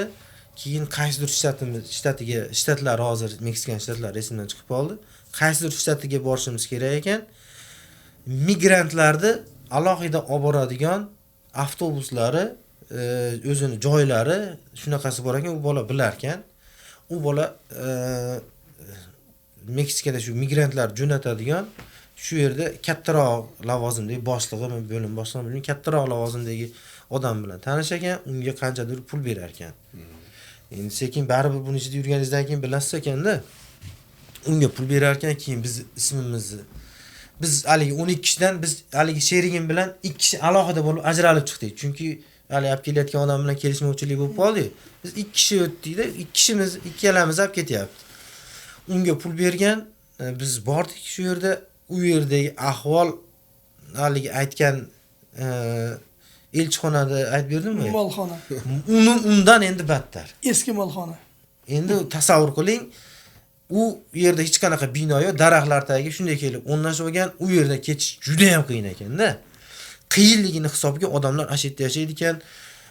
Haligi ashitda fuqarolar mana demakki yashicha qo'yib olib, sim karta, oziq-ovqat, ashnaqalar sotar ekan, yo'lni bo'ylari odam ko'pligini hisobiga budkalar ochilib, bozorchaga o'xshab oziq-ovqat haligi nimalar ochilib ketgan, ko'cha ovqatlari ochilib ketgan. Endi u yerda ovqat o'tmaydi, qoningiz och, iloji yo'q, chidadik. U yerda hidiga u yerda ovqatni olib yeyish juda qiyin, olib yeya olmaysiz-da. Ishtaha yo'q, nafas olishga nafas ola olmaysiz. Bizni ismlarimizni dedi, pasportingni ko'rsatmaysan, meni ismimni qirg'iz. Shu yerda ham aytayapti, o'zbekman dema deyapti hali qirg'iz. Nimagadir o'zbeklarga qandaydir taqib, o'zbeklar ko'p o'tganmi? O'zbekman dema deyapti, qirg'izcha ism. Qirg'izcha ism seniki manaqa dedi, aniq esimda yo'q. Pasportni ko'rsa bo'ladi-yu. Yo'q, ko'rsatmadi. Shu pasportni shu bolani asha qandaydir bir qirg'iz bolani pasportini menga tashab berdi. Shuni ko'rsatasan rasmini. Sherigimga ham qirg'izcha ot qo'yib turib, sen shuni ko'rsatasan dedi. Shun bilan avtobusga chiqdik. Avtobusga xudoga shukr, juda ham o'chirit ko'p, o'chirit bilan nima qildik, keldik, chiqdik avtobusda keyin qaysidir bir mehmonxonaga tushirib qo'ydi bizni. U mehmonxonaga bordik, yotdik, u yerda ko'p turmadik. U yerdan keyin bizga bitta taksi keldi, kech payt taksi keladigan bo'ldi. Taksiga chiqdik. Taksiga chiqib yana qayergadir bir joyga bordik. U yerda endi haligi qirg'iz bola ham puldan o'tish kerakmi yo shunaqa ham sharoit, endi tuzukroq shaharga o'xshadi. Lekin biz juda ham eng arzon mehmonxonada yotdik. Endi iloji yo'q, majbur ixtiyoriy yotdik. U yerga borganimizdan keyin u qirg'iz bola o'zi bizga qonimiz ochsa har holda endi vizasi bor Meksikaga. Oziq-ovqat, grill, endi nima oziq-ovqat? Grillda endi asosan tovuqda. boshqa ovqatlari endi bizga yoqmaydi, yo yeyolmaymiz, tushunmaymiz qanaqa ovqat, nima ovqat. Izzatilla Shahriyor aytdi, qo'lda telefon bor. Shu kartaga qaraganda Amerikaga yaqinlashilyaptimi yo hali ham Meksikani pastki qismidamisizlar? Yo'q, biz shu borgan sari Amerikani shu Tixuanaga yaqinlar. Tixuana esimda qolgan. Oaxaca degan shtat ham hozir esladim. Oaxaca degan shtat. Chegaragacha necha kunda keldingiz? Meksikaga kirgandan so'ng Amerika chegarasigacha necha kunda yetib keldingiz? Ya'ni Tixuanaga. Aniq esimda yo'q. Men uydan Amerikagacha bo'lgan vaqti Amerikaga 35 kun 40 kunda 35 kun 40 kunda yetib keldik biz. Chegaraga. O'zbekistondan chegaraga. Yo'lda mana Turkiyani o'zida 18 kun qoldik. Boshqa joylarda 2 kun 3 kun qoldik. Mana nimada Ali Tapachulida 8 kun qoldik. Shunaqa bo'lib yo'llar cho'zilib, yo'lda keyin yurish nimalari Mayli, endi bilmadim, nazarimda suhbatni juda ham cho'zishni foydasi yo'q. Balkim o'sha chegaraga yetib kelganlaringizgacha agar yana bir dahshatli biror narsalar sodir bo'lmagan bo'lsa, chegaraga yetib kelgan kuningizdan gapirsangizda Amerikaga o'tish qanday bo'ldi? Chegaraga yetib kelguncha biz bitta avtobusga chiqdik qaysidir shaharda. Endi shuni ham aytib o'tib ketay. Polislarimiz, chegarachilarimiz post juda ham ko'p postlar to'xtatdi. Qirg'iz menga dedi, uxlaganga sol dedi o'zingni. Uxlaganga soldim. Baxtimizga biz oxirgi joyda joylashgan ekanmiz. Boshdan tekshirib kelyapti. Meksika o'zlarining fuqarosi yo'llarda xotinlar yotib olgan. Oxiriga kelganda hali xotinlar o'zini tilda deb baqir-chaqir qilib, nimaga o'tasan? Kechasida tinchlik bormi degan dedi shekilli. Nimaga bizni bezovta qilyapsan? Biz dam olyapmiz deb hali shallaqlik qildi. Lekin ular o'zini fuqarosligi uchun shu yerda aynan biz oldimizga kelganda, bo'ldi, bular orqasiga past yetib kelib qoldi. Bo'ldi, ular hammasi o'zimizgalar ekan dedimi? Shu xotinlarda hali shallaqlik qilganimi? Sizlar ikkita O'zbekistonlik o'sha ikkita O'zbekistonlik. Shu yerdan tushib ketdi baxtimizga. Shu bo'ldi. Keyin u yerlarda nima korrupsiyani yana bir nimasi ko'rinishi avtobusda ketyapmiz. Avtobus migrantlar tashiydigan avtobus yo'lda bir chekkada shunday to'xtadi. Kimdir bir 5-6 kanistrda olib chiqdi. Avtobusdan benzinni olib kanistrlarga joylayapti, shofir sotyapti benzinni. U yerda hamma narsadan maksimal foydalanishar ekanda. Hamma narsa endi bu ham qiziq deb aytib o'tib ketyapman. Yo'llarda keyin biz Meksikaga shu Tixuanaga kelganimizcha eng asosiysi biz postlardan o'sha avtobusdan tushib qoldik. Tushib qolganimizdan keyin biz Tixuanaga yetib borishimiz kerak. Yo'lda avtobusda, mashinada yurishni iloji yo'q shekilli, chunki postlar juda ham ko'p ekan. Bizni mototsikllarda jungli o'rmonlar ichidan olib bordi bizni. Bizni yuklarimiz haligi qirg'iz bola adden taksiga soldi, chunki uni vizasi bor, yo'lda yursa bo'lar. Bizni tog'lik, o'rmonlik, jungli botqoqliklardan mototsikl ketyapti, yo'llarda simli, tikonli simlarni to'sib qo'ygan. Ochadi, sirazi orqaga qaraydi, uju betlarini to'sib, ko'zi ochiq qolasi u bizni olib ketayotgan mototsikldagi odamni. Ketyapmiz, yo'lga shu qaragan sari biz qo'rquv bor, polis kelyapti, nima bo'lyapti, qo'rquv bor. Va orqaga qaraymiz, u yo'llardan biz endi qo'rquvni bu yerda tasavvur qilib aytib tushuntirish qiyin. Yurib yetib oldik. Tixuanaga yetib oldik. Tixuanaga yo'llarda mototsikl o'talmaydigan joyda tushirdi. Suvli joy bor ekan. Suvli joydan peshkom o'tdik. O'rmonni ichi ana ashitdan hali iloni chiqib qolammi, krokodil chiqammi deb u yerda ham bir qo'rquv bo'ldi. Endi chunki tushyapmiz, peshkom o'tishimiz kerak ekan. Suvga tushib sakrab o'tish iloji yo'q, kichkina joy emas. Yo'ldan o'tdik. Ashirda ham bir qo'rquv bo'ldi. Keyin Tixuanaga yetib oldik. Oxiri Meksikan chegarasi ozgina sal bo'lsa ham xotirjam bo'ldik, chunki deyapti, Amerikani nimalari ko'rinib turibdi. Bayroqlar. Biz samolyotda kechirasizlar, bir esdan chiqqan joyi, eng qo'rqinchli joyi. Biz samolyotda Meksikani ichidan faqat mashinada yurmadik. Samolyotda ham uchib keldik. Samolyotda Tixvanaga uchib keldik. Tixvana Amerikaga o'tish chegarasi bo'lganligi uchun u yerda o'sha bilarkan, hali tamojniymi, polismi kim bilmadik. O'tyapti, har bir o'tgan odamni pasportini tekshirib o'tkazyapti. Biz shunday pasportimizni ko'rsatdik, bizni kichkina xonaga olib kirdi, biz qo'limizga qog'oz bergan edi. Qandaydir qog'ozligini bilmaymiz, qog'oz bergan edi. Berdik. Yonimizda yana bitta yo'lda tanishib qolgan bir samarqandlik bola bor edi. U bola ham berdi. U bolaniki haqiqiy ekan, u bolani qo'yib yubordi. Biz ikkalamiz, sherigimiz ikkalamiz olib qoldi. Biznikilariki fake dedi. Qayerda olib qoldi? Aeroportda. Aeroport. Tixvana aeroport. Tixvana aeroportida. Tixvanaga uchib kelgansiz. Tixvanaga uchib kelganmiz. Tixvana aeroportida olib qoldi. Uzun kichkina uzun xonasi bor ekan, shu yerga olib kirib qo'ydi. Shu yerda kutishdi. O'rtadagi haligi bolaga telefon qilyapmiz. Dedi, telefon qilishmi foydalanish mumkin emas deyapti.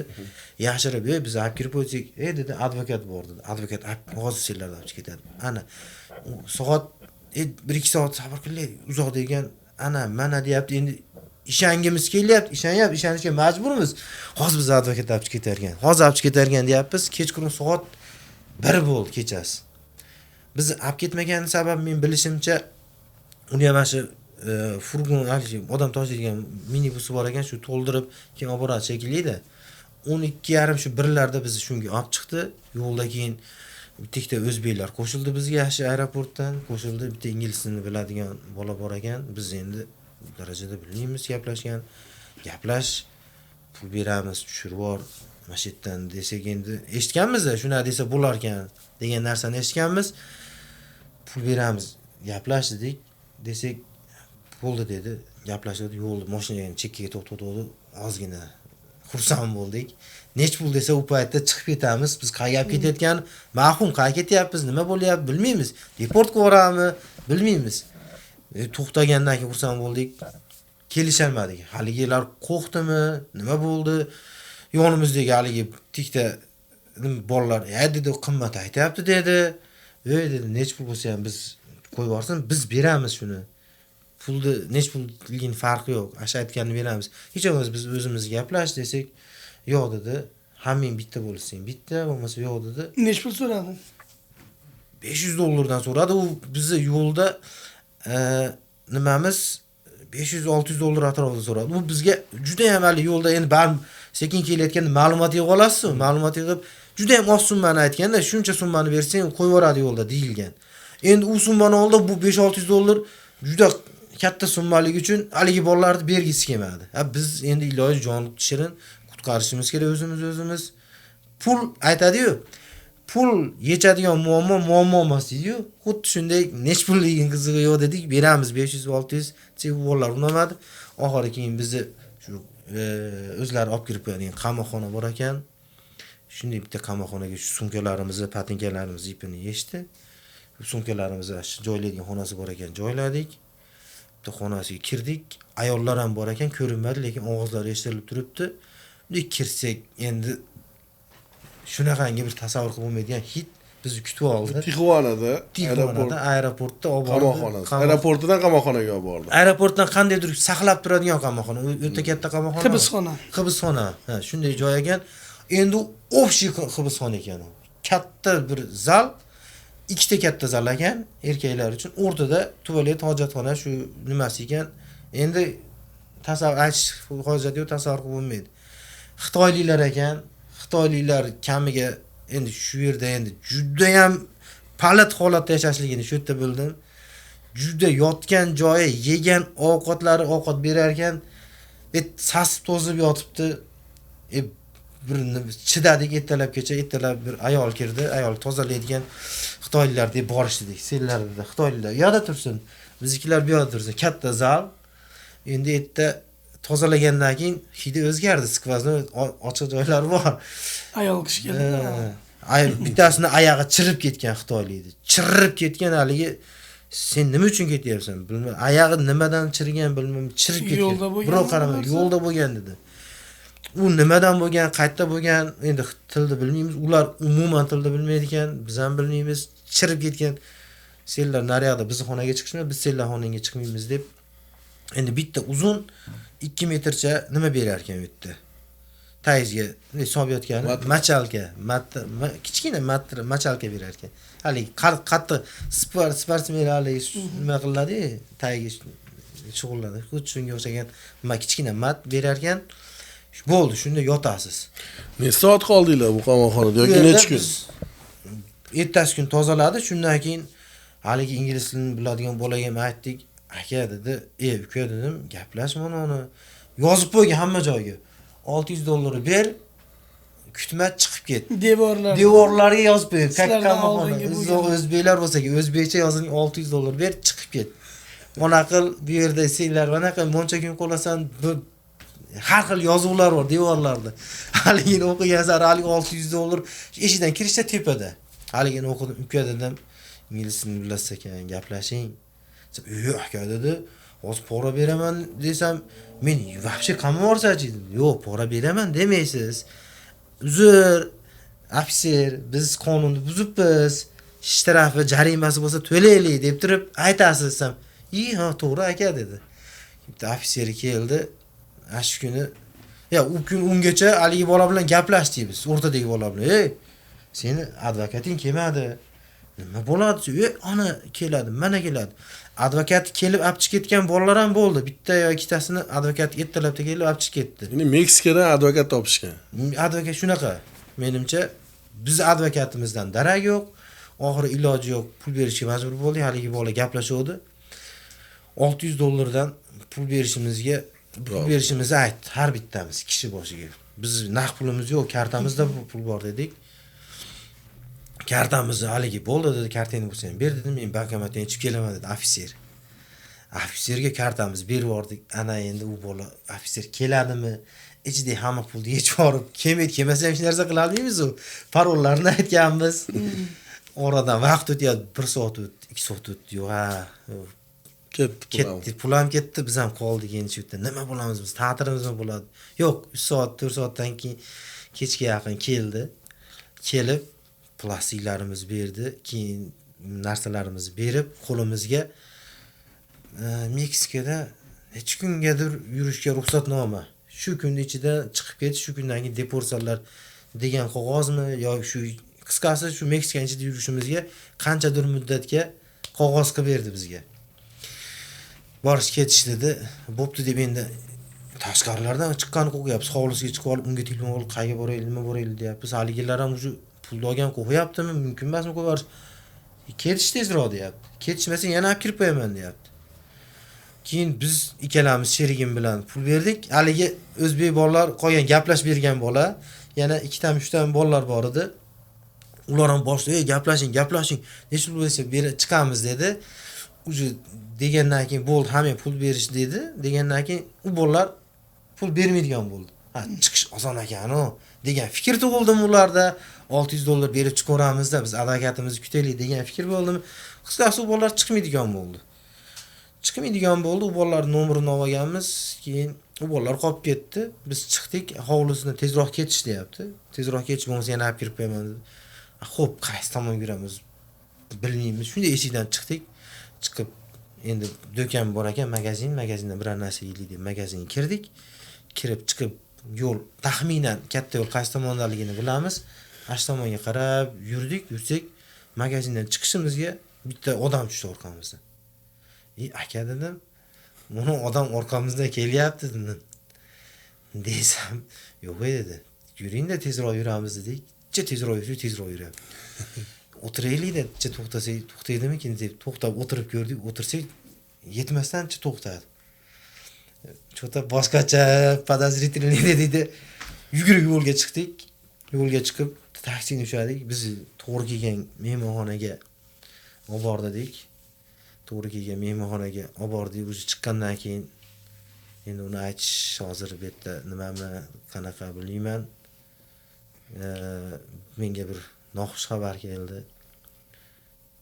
Juda ham bir og'ir vaziyatga tushib qoldim men. Otamni yo'qotdim, men yaqin otamni.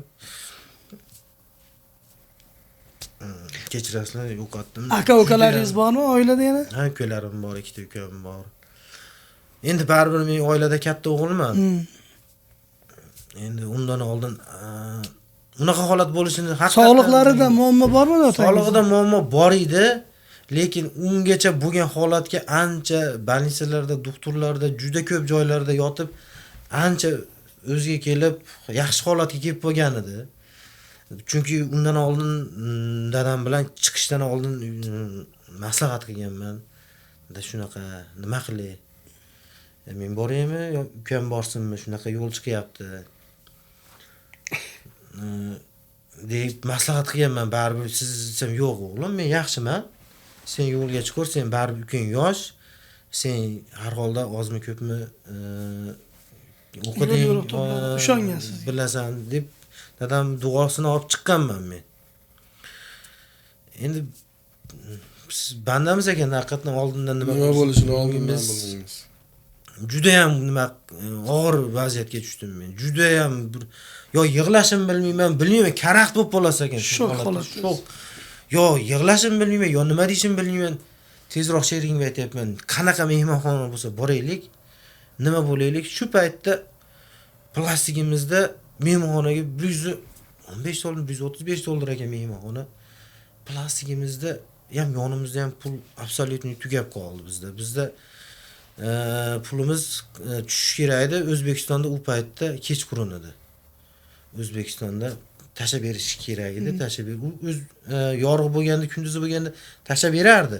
Lekin uxlayotgan haligi vaqt nima yo'q. Tungi vaqt Shuni hisobiga tasodif ko'ring, plastigimizda 80 dollarmi, 85 dollarmi shunaqangi bir pul bor.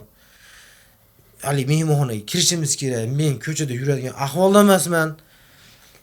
Boshqa joyga boraylik desak, yana taksiga pul to'lashimiz kerak. Yana pulimiz ozayadi. Yo'q, iloji yo'q. Keyin yaxshi nimani cho'ntagimizda naqd pul bor ekan. So'mni tiyin-tiyiga qilib shunday mehmonxonaga to'ladik. Bir kechaga zo'rg'a to'ladik. Shu yerda qoldik, Tixvanada.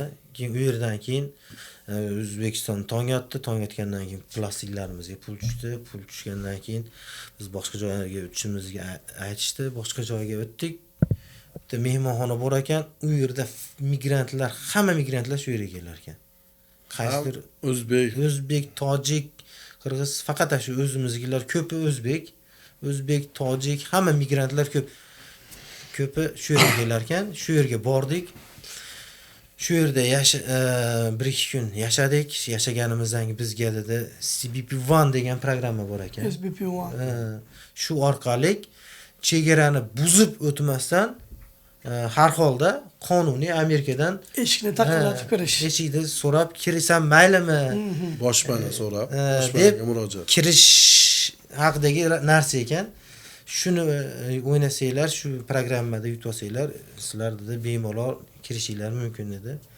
Xo'p, mayli, shuni o'ynaymiz dedik. Shuni o'ynadik. Menga chiqdi, sherigimga chiqmadi. Endi uni srogi qanchadir muddat, necha kun, 15 kunmi, 20 kundan keyin kunini vaqtini belgilab qo'yarkan soatlarigacha. Shu vaqtgacha mehmonxonada yotishimizga to'g'ri keldi. Shu yerda yotib vaqt kutib keyin Amerikan chegarasiga yetib keldim. Sherigim endi iloji majbur ixtiyoriy devordan oshib o'tishga, chunki unga chiqmadi. Devordan oshib o'tishga majbur bo'ldi. Men o'tadigan bo'ldim. Ertasi kunimi shu kuni u sherigim endi iloji majbur ixtiyoriy shunda devordan o'tadigan bo'ldi. Men haqiqiy vizasi bor odamlardek chegaraga yetib keldim. Yetib kelganimdan keyin olib kirdi. Shu yerda hamma nimadan bor? Davlatlar, ko'p davlatlardan bor, juda ham ko'p. Bitta belaruslik odam bor ekan, shu odam bilan gaplashib o'tirdim, shu odamga yaqin kelib olib kirdi. Amerikaga o'tdik. Amerikani qandaydir bir zali bor ekan, juda ham katta chegarada. Shu yerda hammani registratsiya qilib, hammani bir ro'yxatga olib, qandaydir qog'ozlar berar ekan. Oxirida hammani o'tkazdi. O'sha bo'ldi, hammanglarni o'tkazdik. Amerikaga hammanglar o'tasizlar, bo'ldi, chiqaringlar degan nimani eshitganimizdan keyin nima deyapti, Belarusni so'rab turibman. Qolib ketganlar bormi dedi, so'ralmagan. Bitta mendan so'ramadi-da, qandaydir. Menda qolib ketdi dedim. Meni pasportimni ko'rishmading dedi. Ha, berdi-da, berib ko'rib turib shuni registratsiya qilib, hamma yo'qni qildi-da, hammani Amerikaga qo'yib yubordi, faqat meni ichkariga olib kirib ketdi. Bitta meni, o'zbek bitta meni edim u yerda. Olib kirib ketdi. Shundan keyin narsalarimni topshirishimni aytdi, patenkam iplarini yechishimni aytdi. Patenkani iplarini yechdim, narsalarimni topshirdim, kiyinadigan kiyimini kiyib oldi-da, ruxsat so'radim. Chunki men bildim oldin olib kirib qo'yadigan bo'lsa, u yer sovuq, issiqroq kiyim kiyib oling degan narsani eshitganman. Issiqroq kiyim kiyib, sportivkan olgandim. Kirishga tayyor bo'lib, ichimdan kiyib, har holda endi u payt yoz edi, shortilar dedim, shortini yechib, sportivkani shimlarini kiyib olib kirdim. Border control, border degan joy bor ekan, borderga olib kirdi. Borderda endi tasavvur qiling, borderga olib ketyapti. Qo'llaringizga kishan solingan, oyoqlaringizga solingan. Jinoyatchi demak qandaydir o'sha tushkunlikka tushdim. Men hali o'zimga kelib kelmasdan shu holatdaman, endi nima bo'ladi? Meni jinoyatchi deb olib kirib ketyapti. Bellarimdan ham taqib qo'ygan, borderga olib kirdi. Borderga endi tasavvur qiling, kichkina xona, chekkasida temirdan o'tiradigan stul, uzun temir bor, bo'ldi. Tepada biz xonamizni to'g'risida devor, kichkina devorni to'sib qo'ygan, ashat hojatxona. Haqiqiy qamoqxona. Hali qamoqxonaning ichiga bir nur tushmaydi, yo quyosh nuri, yo yulduz yoki bir yorug'lik, yo hech narsa kirmaydi. Agar yotadigan bo'lsangiz, 5-6 kishi sig'adigan, uzun bo'lib yotadigan joy bor. Lekin u yerda 20 kishini shunday tiqib qo'ygan. Hali stullarda shunday yotasiz, tagingizga solgani haligi mat beradi. Yo'q, hozir mayli, u yerdagi sharoitlar haqida avvalgi suhbatdoshimiz ancha aytib bergandi. Hozir bir nimaga tushunmaganim, SPP1 bilan Amerikaga kirib kelganlar odatda detention qamoqxonaga olib borilmaydi-yu. Nega sizni olib ketishdi? Bilmayman nima sababdan olib kirib ketishdi, lekin aynan meni O'zbekistonlik o'z fuqarosi bitta meni edim u yerda, faqat meni olib kirdi. Qolganlar Qamoqxonada qancha bo'ldingiz qamoqxonada? U yerda 8 kun bo'ldim, mana border control. Border hibsxonada. Hibsxonada endi eng azobi salaf ham beradi. Endi oldin aytib o'tgan ekan, mayli men aytmayman. U yerdan keyin bizni detention haqiqiy qamoqxonaga olib kirib ketdi. Detention ham qamoqxona ekan. Bordik, u yerda ham ertalabda olib ketdi bizni. Haqiqiy kishan, bellarimizga zanjirlar, oyoqlarimizga zanjirlar taqib qo'ygan. Zo'rg'a yura olasiz, yugurishni umuman iloji yo'q. Olib ketdi bizni, olib ketib biz 6larda yetib kelgan bo'lsak, soat menim 8-9larda ish boshlanadi shekilli, shungacha tashqarida shu tikka turgan holatda kutib turdik biz. O'sha detentionda qancha payt bo'ldingiz? Bu yerda 3,5 oy bo'ldim men. 3,5 oy. 3,5 oy bo'ldim. Bu yerda shunday kirasiz, kirishingizdan kiyimlaringiz hammasini yechasiz. Yo'q, kiyim, sharoit, kishan tushunarli, lekin yaqindagina otasini yo'qotgan farzand sifatida detentionda qanaqa hissiyotlar o'tdi ichingizdan? Siz boshqalardek shunchaki chegarani buzib o'tib kelmayapsiz-da.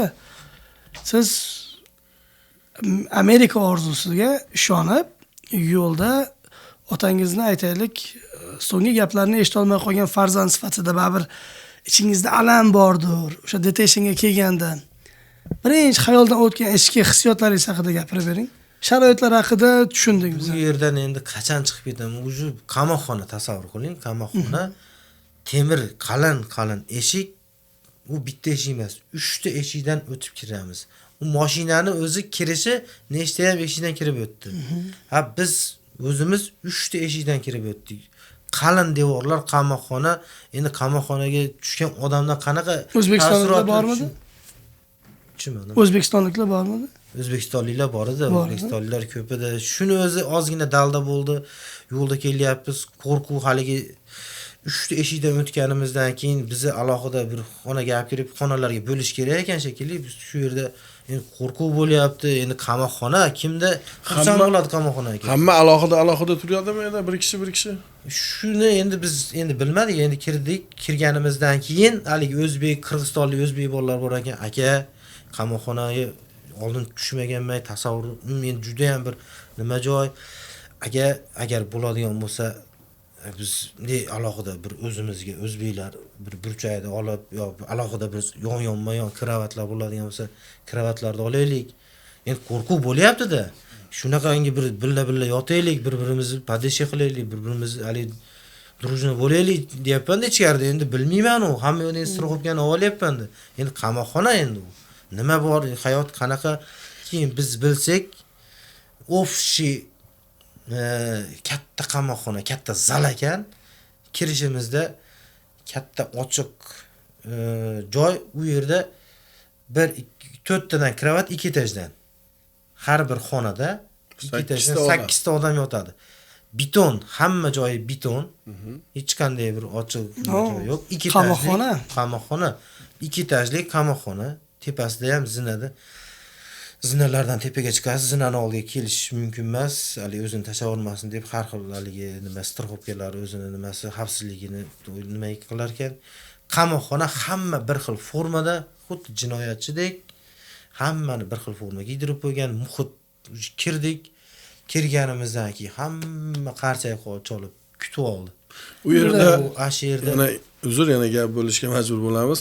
Faqat shunaqa chegarani buzib o'tgan jinoyatchilar bormi yoki umuman Amerikani haqiqiy tub aholisi, ya'ni amerikaliklar jinoyat sodir etganligi uchun qamalganlar ham bormi, haqiqiy jinoyatchilar? U yerda keyin bilsak, ular bo'lim tabaqami qandaydir nima ekan? Mana biz yotgan joylarda faqat chegarani buzib o'tganlar kiradigan bo'lim ekan. Shunday. U nargi bo'limlarda boshqacha, biz ko'k formada yurgan bo'lsak, ular qizil formada og'ir jinoyat qilgan. Boshqa qanaqa jinoyat qilgan? Bu qaysi shtatda detention edi bu? Kaliforniyada. Shaharni bilasizmi? San Diego, Kaliforniya. San Diegoda, Kaliforniyada Atay Mesa degan detention bor. 3,5 oydan keyin meni chiqishimni aytishdi. Ice ofitser bir kun oldin keldi. Shanba, yakshanba kunlari ular dam olish kunlari. Menga payshanba kuni Ice ofitser keldi. Kelib dedi, meni chaqirdi, ism familiyamni aytib chaqirdi. Sen dedi shu hafta chiqasan dedi. Kerak narsalarni hashitdek bolalarga shunday tarqatdim. O'zim narsalarni olib chiqdim. Shu bilan keyin bizni avtobuslarga joylab McDonald's oldiga shu katta vokzal bor ekan. Shu qonlar och bo'lsa ovqat yesin degan maqsaddan buni McDonald's oldiga tashlab tushirishdi bizni. Nabiralaringizga gapirib beradigan bir hikoya bo'libdi. Bobolarimiz urush davrini gapirib bergan, sizniki undan ham dahshatli bo'libdi. Shunday. Faqat qurollar ishlatilmabdi xolos, ammo qiyinchiliklar, risk va hammasi o'sha davrdagidek bo'libdi. Izzatullo, bizni kuzatib turgan muxlislarga, kuzatuvchilarimizga, umuman Amerika orzusida yashayotgan yurtdoshlarimizga nimani tavsiya qilasiz? Nima degan bo'lardingiz suhbatimiz oxirida? Men tavsiya qilgan bo'lardim. Mana ko'rib bilib tursizlar, eshitdinglar.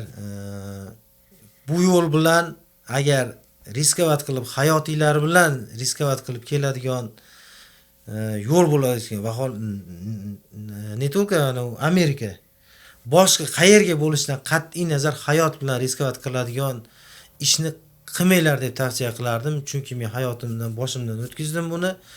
Amerikami qayerga keladigan bo'lsanglar, qonuniy viza bilan, shu green card bilan yoki boshqa bir vizalar, talant viza turlari ko'paygan, viza bilan kelishinglarni tavsiya qilardim. Bu yo'llar bilan meni to'g'ri tushungan bo'lsanglar, kelishinglarni men umuman tavsiya qilmayman. Bu yo'l hayotinglarni riskka qo'yib chiqadigan yo'l emas bu. Hozir uyqudan uyg'onsangizda va barchasi tush bo'lib chiqqanini anglasangiz, ertaga yana o'sha sherigingiz bilan yo'lga chiqarmadingiz? Yo'q, aslo.